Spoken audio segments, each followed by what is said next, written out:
बिस्मिल्लाहिर्रहमानिर्रहीम अस्सलाम वालेकुम। वेल स्टूडेंट्स, आज हम ज्योमेट्री स्टार्ट करेंगे। चैप्टर 12 क्लास 9th की मैथ्स है, पीटीबी की। इसमें चैप्टर 12 है जिसमें हम डिफरेंट थ्योरम्स और उनके प्रूफ्स को डिस्कस करेंगे। तो उससे पहले आपको कुछ चीज़ें बताता चलूँ कि जो ज्योमेट्री है आपके पास ये तीन टाइप्स की होती है। पहली टाइप है ज्योमेट्री की, that is analytical geometry. Analytical geometry में हम क्या करते हैं, हमारे पास कुछ फार्मूलाज, मैथमेटिकल फार्मूलाज होते हैं, उनको बेस बनाकर हम एंगल्स, लेंथ्स या इस तरह की चीज़ों को, या कुछ जो फिगर्स होती हैं उनकी प्रॉपर्टीज़ को डिटरमिन करते हैं। और इसके जो हमारे पास एनालिटिकल ज्योमेट्री है, it has a wide range of applications in engineering and mechanics. तो दूसरे नंबर पे जो ज्योमेट्री आती है, that is descriptive geometry. Descriptive geometry में क्या होता है, आपको मैं बता दूं कि मैथ्स का जो पूरा स्ट्रक्चर है ये दो चीज़ों के ऊपर बेस करता है। एक आपके पास एक्सियम्स होते हैं और सेकंड आपके पास पोस्टुलेट्स होते हैं। एक्सियम्स आर दो set of statements which have no proof. Right हो गया। देखें, जिस तरह अल्फ़ाबेट्स हमें रिक्वायर्ड होते हैं इंग्लिश लिटरेचर को फॉर्म करने के लिए, पूरे का पूरा इंग्लिश लिटरेचर जो रिटन फॉर्म में आपके पास अवेलेबल है उसको लिखकर बताने के लिए आपको अल्फ़ाबेट्स की ज़रूरत है। तो अल्फ़ाबेट्स में आपको बता दिया जाता है कि ये ए है, ये बी है, ये सी है, ये डी है। आपको उन अल्फ़ाबेट्स को एज इट इज़ मान के चलना पड़ता है, तभी आप इंग्लिश लिटरेचर को पढ़ पाते हैं।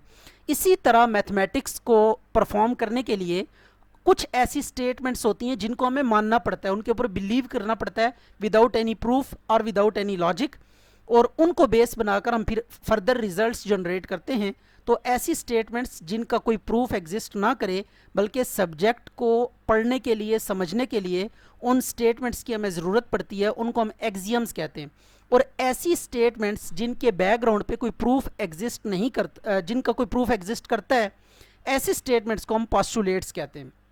राइट हो गया।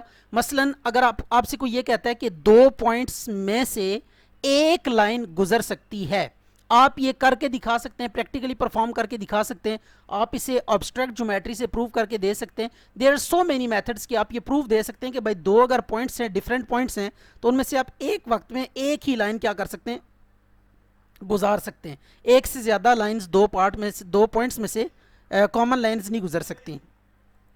अच्छा, तो अब हम आते हैं इसकी चैप्टर 12 के स्टार्ट की तरफ। ये चैप्टर है आपके पास, इसमें एंगल बाय सेक्टर्स और राइट बाय सेक्टर्स को बेस बनाकर हम कुछ थ्योरम्स की स्टेटमेंट्स पढ़ेंगे और उनको प्रूफ करना सीखेंगे। तो सबसे पहली जो डेफिनेशन है इस चैप्टर में, that is angle by sector. Angle by sector से पहले आपको अंडरस्टैंड करना पड़ेगा कि एंगल क्या होता है। अगर आप दो लाइन्स ड्रॉ करते हैं इन सच अ वे कि वो दोनों लाइन्स एक दूसरे को क्या करती हैं, इंटरसेक्ट करती हैं, तो उनके इंटरसेक्शन से एक क्वांटिटी डेवलप होती है, दैट इज़ एंगल। तो जब भी दो लाइंस इंटरसेक्ट करेंगी वहाँ पे टोटल 4 एंगल्स बनेंगे, और उनमें से जो अपोजिट एंगल्स होते हैं वो क्या होते हैं, इक्वल होते हैं। अब यहाँ पे अगर आप देखें एंगल बाय सेक्टर की डेफिनेशन में, तो ये ब्लू लाइंस हैं, तो एक ये ब्लू लाइन और इंक्लाइंड लाइन है, और एक हॉरिजेंटल ब्लू लाइन है। ये दोनों लाइंस एक पॉइंट पे, इनका जो स्टार्टिंग पॉइंट है इस पे ये मीट कर रही हैं। तो जिस पॉइंट पे ये मीट कर रही हैं वहाँ पे ये रेड आर्क के जरिए हमने एक एंगल दिखाया है, ये आपके पास एक एंगल बन रहा है। अब हमने बात करनी है एंगल की, नहीं बात करनी बल्कि एंगल बाय सेक्टर की बात करनी है। तो एंगल बाय सेक्टर बेसिकली एक लाइन होती है या एक रे होती है। राइट हो गया। Angle by sector is a रे और अ लाइन जो कि किसी भी एंगल को दो इक्वल पार्ट्स में क्या करती है, डिवाइड करती है। ऐसी लाइन को या ऐसी रे को हम क्या कहेंगे, एंगल बाय सेक्टर कहेंगे। ठीक है, तो ये आपके पास एंगल बाय सेक्टर आ गया।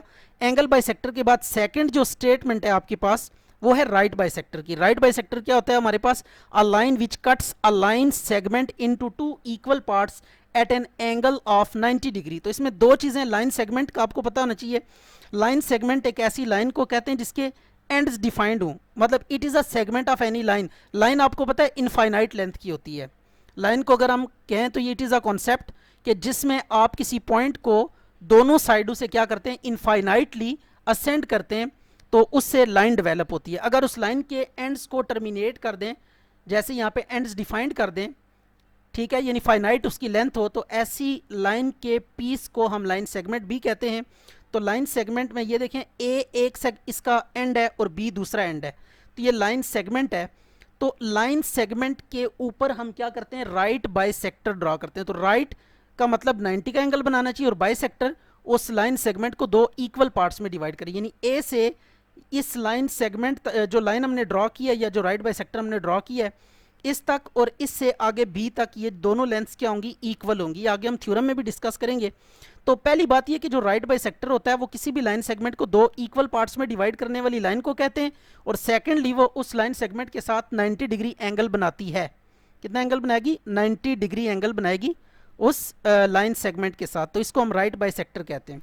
तो ये दो डेफिनेशंस हैं, इनको आपने अच्छे से याद कर लेना है। तो राइट बाइसेक्टर अगर आपने प्रूव करना है किसी चीज़ को तो उसके लिए आपको दो काम करने पड़ेंगे। एक तो ये प्रूव करना पड़ेगा कि वो लाइन सेगमेंट के मिड पॉइंट पे से पास कर रहा है, और दूसरा आपको ये प्रूव करना पड़ेगा कि वो 90 डिग्री का एंगल बना रहा है उस लाइन सेगमेंट के साथ। अब थ्योरम है 12.1.1, इसमें क्या कहते हैं, any point on the right bisector, right bisector से आपको समझ आ जानी चाहिए कि किस चीज़ की बात हो रही है, of A line segment is equi distant from its and points. कहते हैं कि कोई भी पॉइंट आप जब लेंगे राइट बाइसेक्टर के ऊपर, किसी भी लाइन सेगमेंट का कोई राइट बाइसेक्टर आपने ड्रॉ किया, उस राइट बाइसेक्टर के ऊपर कोई सा भी पॉइंट लेंगे तो उस पॉइंट का जो लाइन सेगमेंट के एंड्स होंगे उनसे डिस्टेंस क्या होगा, सेम होगा, उनसे डिस्टेंस क्या होगा, सेम होगा। चलें अब इसके प्रूफ की तरफ आते हैं और देखते हैं इसको कैसे प्रूव कर सकते हैं हम लोग।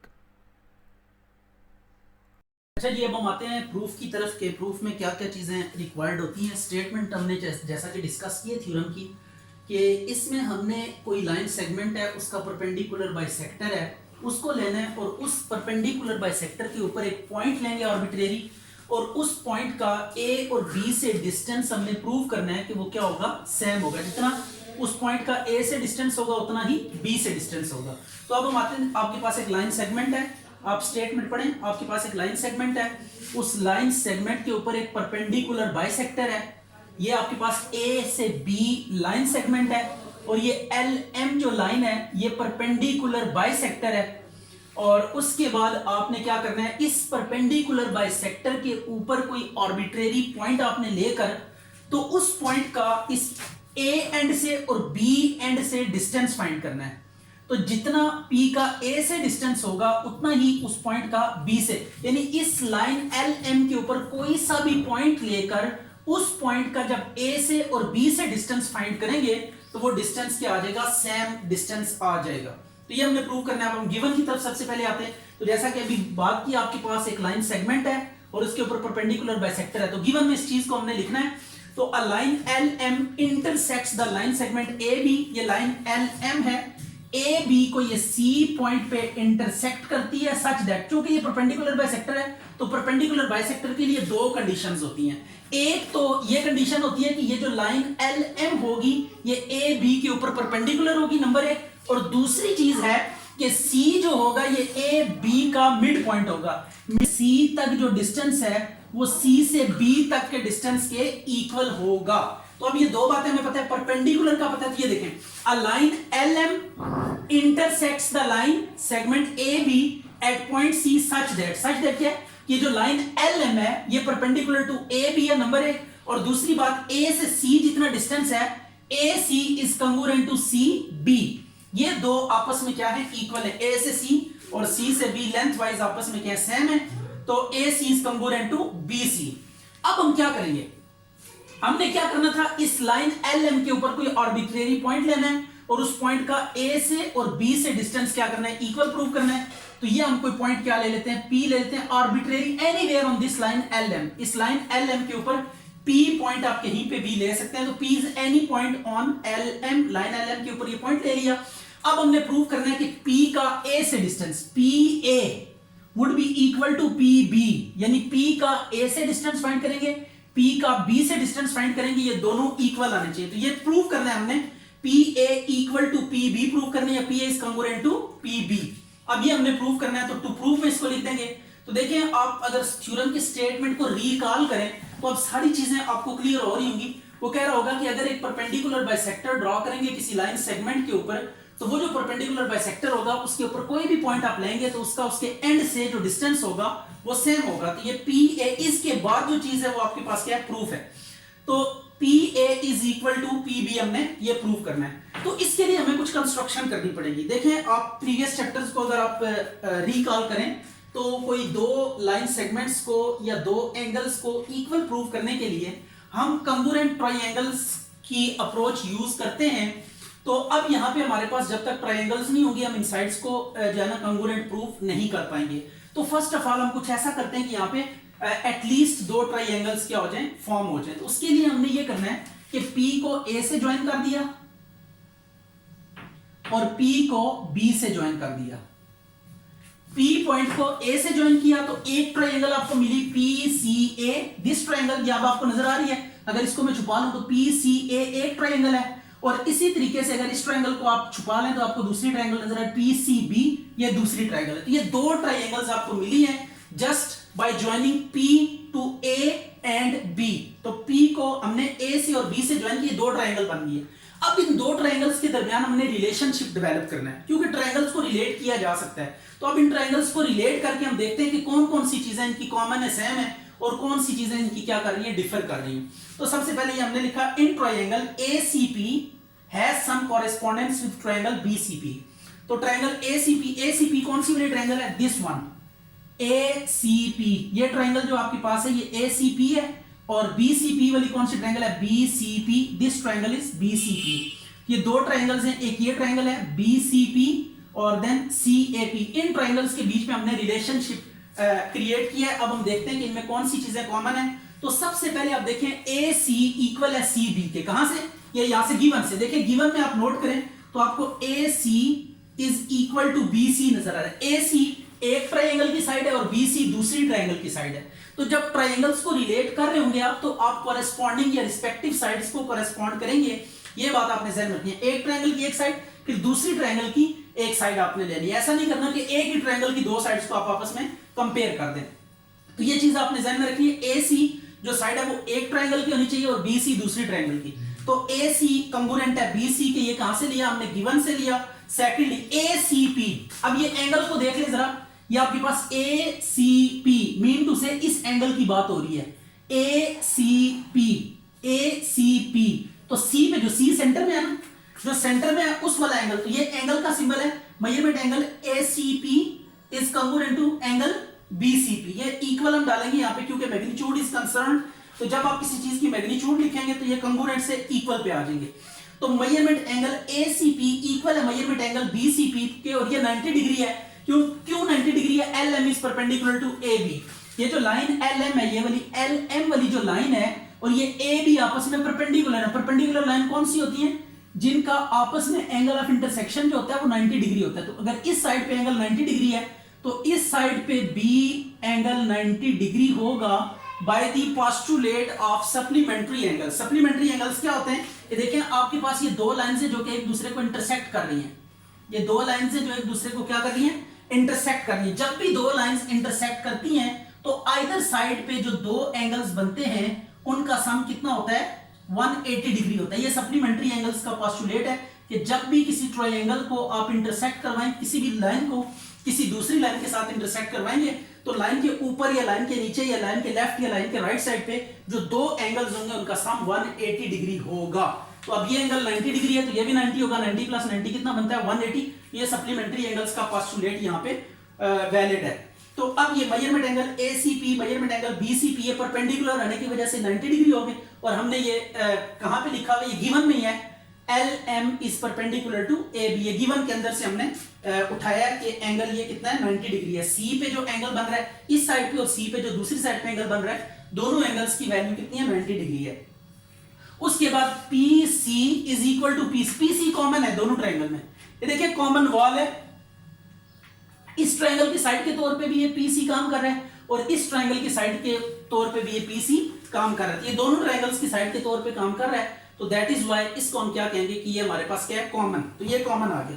अच्छा, तो अब ट्रायंगल्स कंग्रुएंट कब होती हैं, ट्रायंगल्स कंग्रुएंट उस वक्त होती हैं जब उनकी दो साइड्स, एक एंगल, दो एंगल्स, एक साइड या तीनों साइड्स आपस में क्या हो जाए, कंग्रुएंट हो जाएं। तो ऐसी ट्रायंगल्स को हम क्या कहते हैं, कंग्रुएंट कहते हैं। तो अब तीन चीजें हमने पूरी कर दी, देख लें जरा।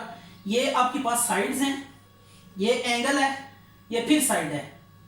तो दो साइड्स कंग्रुएंट हैं और एक एंगल कंग्रुएंट है।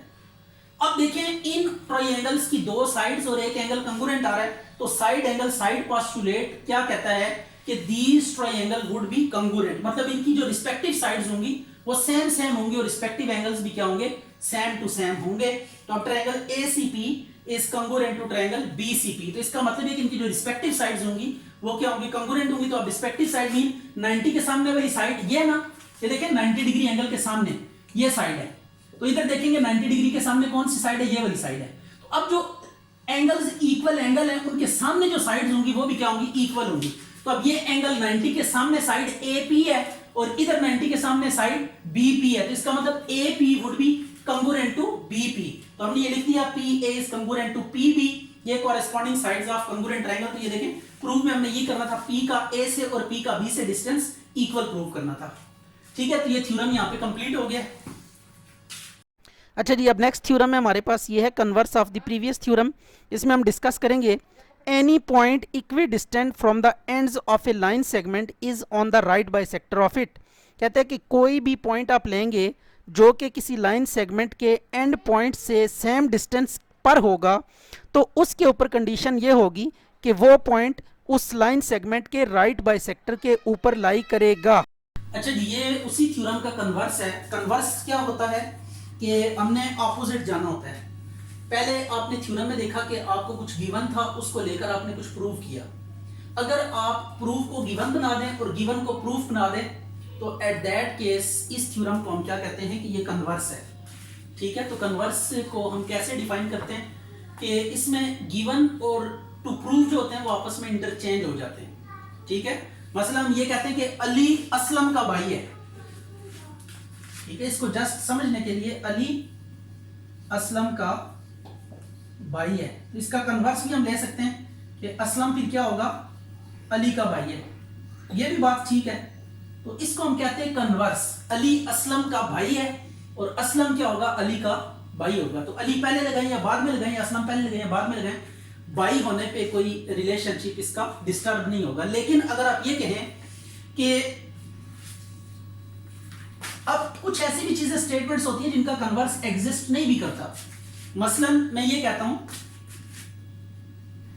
अली अकरम का बेटा है, लेकिन अकरम अली का क्या होगा, अकरम अली का बेटा है क्या, ये बात ठीक है। अब जगह चेंज की है तो रिलेशन रिश्ता चेंज हो गया, बेटा नहीं है बल्कि ये क्या होगा, बाप होगा। अगर अली अकरम का बेटा है तो अकरम अली का बाप होगा। तो इसका मतलब है कि स्टेटमेंट को हम कन्वर्स नहीं कह सकते। तो ये चीज है कि कन्वर्स स्टेटमेंट क्या होती है कि उसमें जस्ट गिवन और टू प्रूफ चेंज होते हैं, बाकी चीजें सेम टू सेम रहती हैं। तो अब हम क्या करने लगे, इसमें आपको दिया हुआ the point P is on the right, sorry पहले हम गिवन को डिस्कस करते हैं। गिवन के आपके पास A B is a line segment, point P is such that, हमने ये जो A B आपके पास कोई लाइन सेगमेंट है, इसकी मैं फिगर पहले आपको डिस्कस करता हूँ रफली कि ये जो गिवन में फिगर है ये कैसा कॉन्सेप्ट दे रही है। ये आपके पास कॉन्सेप्ट है जी, आपके पास ये कोई लाइन सेगमेंट है, राइट हो गया, और ये कोई पॉइंट P है। AB is line segment and point P is any point such that, ये पॉइंट हमने ऐसे लेना है कि इस पॉइंट का A से डिस्टेंस और इस पॉइंट का B से डिस्टेंस क्या है, इक्वल है। ये गिवन है कि आपके पास कोई लाइन सेगमेंट है और कोई पॉइंट है, और पॉइंट के ऊपर कंडीशन क्या है कि उस पॉइंट का A से और उस पॉइंट का B से जो डिस्टेंस है वो क्या है, सेम है। तो P का A से और P का B से डिस्टेंस सेम है, ये चीज आपको गिवन है। अब प्रूव हमने क्या करना है, प्रूव ये करना है कि ये जो आपके पास पॉइंट होगा ये किसी राइट बाइसेक्टर के ऊपर लाई करेगा। मतलब हमने एक लाइन ड्रॉ करनी है, P एक राइट बाइसेक्टर ड्रॉ करना है, तो राइट बाइसेक्टर जो ड्रॉ करेंगे प्रूव करेंगे कि ये पॉइंट उस राइट बाइसेक्टर के ऊपर लाई करेगा। राइट हो गया, ये पॉइंट P हमने प्रूव करना है कि it lies on the right bisector of AB। Point P lies on right bisector of AB, यानी मतलब ये कि आप एक राइट बाइसेक्टर जब आप ड्रॉ करेंगे तो that right bisector must coincide या must contain this point P। तो अब हमने ये प्रूव करने के लिए सबसे पहले वही काम करना है, construction join P to C। P को आप क्या करें, C से ज्वाइन कर दें। ठीक है, P को हमने C से क्या कर दिया, ज्वाइन कर दिया। सच दैट, C के बारे में भी आप थोड़ा सा रेफरेंस दे दें, सच दैट AC इज ई कंगुरेंट टू सी बी। ये हमने कंस्ट्रक्शन इस तरह करनी है, सी हमने एक ऐसा पॉइंट लेना है that would be the mid point of A B का ये क्या होगा, मिड पॉइंट होगा। तो आपने ए से बी के दरमियान मिड पॉइंट लेना है और मिड पॉइंट को पी से क्या कर देना है, ज्वाइन कर देना है, राइट हो गया। तो आप join P to C such that A C is equal to C B, mean to say C mid point है सी का, जितना ए से डिस्टेंस होगा उतना ही सी का बी से भी डिस्टेंस होगा, मतलब ए C is congruent to C B. तो ये कंस्ट्रक्शन आ गई। अब देखिए आपके सामने फिर दो ट्रायंगल है, पी को ए से, पी को बी से ज्वाइन कर दिया, पी को सी से ज्वाइन कर दिया। तो ये पी को 3 पॉइंट से आप ज्वाइन करना है, पी को ए से, पी को बी से और पी को सी, यानी सी ए बी का मिड पॉइंट है उससे ज्वाइन कर दिया। तो ये कर लेने के बाद अब फिर दो ट्रायंगल्स हमारे पास बन गए। मैंने आपको बताया कि बेस हमने ट्रायंगल को ही बना के कोई भी प्रूफ जो करना है वो ट्रायंगल्स को ही बेस बना के करना है, क्योंकि ये हमारे पास एक इजी अप्रोच है, इसमें बहुत ज्यादा इंफॉर्मेशन की जरूरत नहीं होती। जस्ट 3 चीजों को हमने कंगुरेंट लेकर आना होता है, ट्रायंगल्स कंगुरेंट हो जाती हैं, और जब ट्रायंगल्स कंगुरेंट हो जाती हैं तो उसके बाद हम फर्दर जो भी चीज प्रूव करनी होता है वो स्ट्रेट अवे कंपैरिजन हम कर सकते हैं, क्योंकि कंगुरेंट ट्रायंगल्स में तीनों एंगल्स और तीनों साइड्स क्या हो जाती हैं, आपस में कंगुरेंट हो जाती हैं। तो अब फिर हमने वही काम लिखा ट्रायंगल। अब यहाँ पे पी ए पी बी के इक्वल है, ये कहां से, गिवन से आया। पी एक पॉइंट था और ए बी एंड पॉइंट्स थे लाइन सेगमेंट के, और हमने कंडीशन लगाई थी कि P is equidistance from A and B. तो पी का ए से और बी से डिस्टेंस, तो ये पहला गिवन से आ गया। फिर A C is equal to B C, ये A C is equal to B C कहां पे लिखा हुआ है, कंस्ट्रक्शन में, ये कंस्ट्रक्शन से आ गया। A C is equal to B C और P C is equal to P C, ये कॉमन है, फिर पिछली ट्रायंगल की तरह ये कॉमन है, P C is equal to P C. तो उसके बाद देखिए 3 चीजें, तीनों साइड इक्वल हो गई हैं। तो जब कभी भी दो ट्रायंगल्स की तीनों साइड्स इक्वल हो जाएं, या 3 एंगल्स इक्वल हो जाएं, या 2 साइड्स एक एंगल या 2 एंगल्स एक साइड इक्वल हो जाएं, तो ऐसी ट्रायंगल्स को क्या कहते हैं, कंगुरेंट ट्रायंगल्स कहते हैं। तो अब इसका मतलब ये कि आपके पास triangle ACP is congruent to क्या हो गई है, ट्रायंगल BCP हो गई है। तो अब आप क्या लिख सकते हैं यहां से, अब देखें ट्रायंगल्स कंगुरेंट होगी, इसका मतलब ये कि इन दो ट्रायंगल्स की साइड्स और इनके जो कॉरेस्पॉन्डिंग एंगल्स होंगे those would be the same. तो अब हम आगे इसको लेकर चलते हैं स्टेटमेंट को, और जो मैं देखिए हमने प्रूफ जो करना था उसको एक दफा फिर डिस्कस कर लेते हैं। The point P is on the right bisector of AB, ये हमने प्रूफ करना है कि पॉइंट P जो होगा ये राइट बाइसेक्टर ऑफ AB के ऊपर होगा। तो राइट बाइसेक्टर किसी लाइन को प्रूव करने के लिए हमें 2 चीजें करनी पड़ती हैं। एक तो उस लाइन का जो गिवन लाइन सेगमेंट है उसके साथ एंगल 90 डिग्री प्रूव करना होता है, और दूसरा ये प्रूव करना होता है कि वो जो लाइन सेगमेंट वो लाइन है वो इस लाइन सेगमेंट के मिड पॉइंट में से पास कर रही है। तो राइट बाइसेक्टर प्रूव करने के लिए 2 कंडीशंस हैं, ये बात ध्यान में रखिएगा। The point P is on the right bisector of AB, तो मतलब हमने प्रूव करना है, राइट बाइसेक्टर प्रूव करना है कि P एक राइट बाइसेक्टर के ऊपर पड़ा हुआ है। तो एक लाइन हम P से ड्रॉ करेंगे और उसको राइट बाइसेक्टर प्रूव करेंगे। तो 2 कंडीशंस हैं, एक तो वो AB के साथ 90 डिग्री एंगल बनाना चाहिए, और दूसरा वो जो राइट बाइसेक्टर है वो लाइन सेगमेंट AB के मिड पॉइंट में से पास करना चाहिए। तो अब हम देखते हैं कि 90 डिग्री एंगल प्रूव करते हैं और फिर ये भी प्रूव करते हैं कि ये कहां से पास कर रहा है, मिड पॉइंट में से पास कर रहा है। LM जो हमने AB को यानी PC को हमने एक्सटेंड कर दिया, PC को एक्सटेंड करके इसी को हम प्रूव करेंगे। ये आपके पास क्या है, राइट बाइसेक्टर है। ये जो P को C से ज्वाइन किया था ना, अब इसी को हम दोनों साइड्स पे एक्सटेंड कर देंगे, ये M तक लेंगे, इसी तरह L और फिर इंफिनिटी तक। तो ये आपने PC को एक्सटेंड किया और प्रूव करना है कि ये जो PC के कॉरेस्पॉन्डिंग लाइन है it is a perpendicular bisector. तो PC के अलोंग जो लाइन है इसको परपेंडिकुलर बाइसेक्टर प्रूव करना है। तो इसको परपेंडिकुलर बाइसेक्टर या राइट बाइसेक्टर प्रूव करने के लिए हमें यह प्रूव करना पड़ेगा कि ये जो PC के अलोंग जो लाइन है इसको जो कोइंसाइड करिए, एक तो 90 डिग्री एंगल बनाती है D के साथ और दूसरा उसके मिड पॉइंट। मिड पॉइंट तो आपके पास कंस्ट्रक्शन से आ गया, और दूसरी चीज हम एंगल के लिए प्रूव। अब देखिए हमने कहा है कि ये दोनों ट्रायंगल्स कंगुरेंट है, ये ट्रायंगल और ये ट्रायंगल्स क्या है, कंगुरेंट है। तो अब आप क्या करेंगे, इससे आगे जो चीज लिखेंगे वो ये लिखेंगे कि measurement angle ACP is congruent to या is equal to measurement angle BCP। Right हो गया, ये बात समझ आ गई आपको कि नहीं है। ACP और BCP आपस में एंगल्स इक्वल होंगे क्योंकि ये एंगल कॉरेस्पॉन्डिंग एंगल्स हैं ऑफ कंगुरेंट ट्रायंगल्स। कॉरेस्पॉन्डिंग कैसे, ये देखें, ये आपके पास कॉमन एज है PC, तो PC के साथ ये एंगल बन रहा है इस लाइन का। राइट हो गया। तो अब हमने देखना है कि इसके कॉरेस्पॉन्डिंग कौन सा एंगल होगा। तो ये एंगल ये दो, या हम इस तरह कह सकते हैं कि ये वाली साइड जो है ना इस साइड के इक्वल है ना, PA PB के इक्वल है, PA इक्वल है PB के।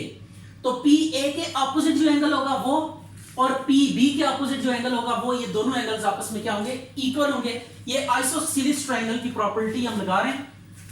तो ये देखें पी ए के सामने जो जितना एंगल होगा यानी ए सी पी जितना एंगल होगा उतना ही एंगल आपके पास क्या होगा, बी सी पी होगा। तो ये measurement angle A C P is equal to measurement angle B C P. तो हम क्या कहेंगे, एंगल्स, या इसको कंग्रुएंट ही रखें फिलहाल क्योंकि 90 नहीं लिख रहे अभी, हम 90 का क्लेम नहीं कर रहे। तो ये लिखेंगे corresponding angles opposite to congruent sides, congruent sides. तो ये कॉरेस्पॉन्डिंग एंगल्स हैं ऑपोजिट टू कंग्रुएंट साइड्स। तो ये हमने लिख लिया कि ये एंगल्स आपस में इक्वल होंगे। ऑन द अदर एंड आप देखें ये आपके पास लाइन सेगमेंट है और ये दोनों एंगल्स इसके ऊपर बन रहे हैं, ठीक है। जो पी सी वाली लाइन है ये इस ए बी वाली लाइन को इंटरसेक्ट कर रही है सी पे, तो ये दो एंगल्स ऊपर बन रहे हैं। तो अब यहाँ पे सप्लीमेंट्री एंगल्स वाला हम पोस्टुलेट यूज करेंगे, मतलब इन दोनों एंगल्स का सम जो होगा वो कितना होगा, measurement angle A C P plus measurement angle B C P, ये कितने के इक्वल होगा, 180 डिग्री के इक्वल होगा। ठीक हो गया। तो ये क्या है हमारे पास, सप्लीमेंट्री एंगल्स। तो किसी भी लाइन के ऊपर जो एंगल बनेंगे, जब भी दो लाइंस इंटरसेक्ट करेंगी, ठीक है, तो जो ऊपर एंगल्स बनेंगे या जो नीचे एंगल्स बनेंगे उनका सम क्या होगा, 180 डिग्री होगा।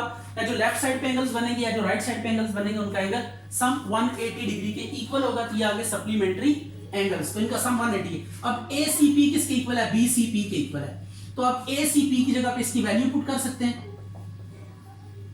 यहां पे इसकी वैल्यू पुट करें, ये बी सी पी आ गया, measurement angle B C P is equal to 180 degree, ठीक है। ये यूजिंग क्या आ गई 1।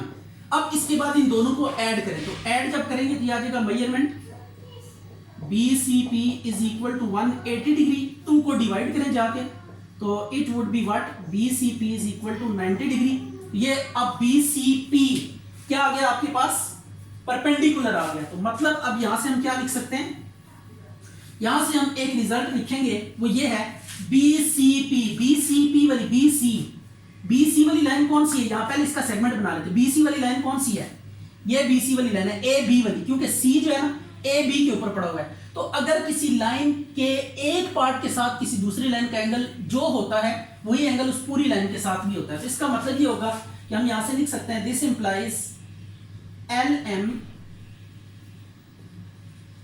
Is perpendicular to A B, right हो गया।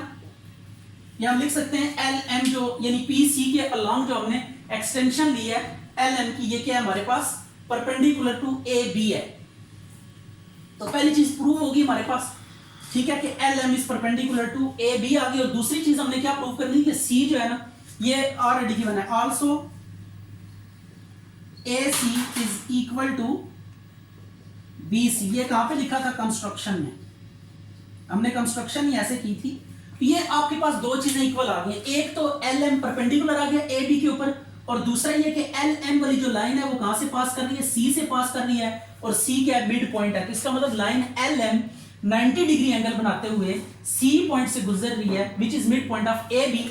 तो मतलब क्या लिखेंगे, यहां से दोनों शर्तें पूरी हो रही हैं, तो अब हम लिखेंगे L M is right bisector. L M क्या है हमारे पास, right bisector of A B है। तो यहां पे ये थ्योरम प्रूव हो गया।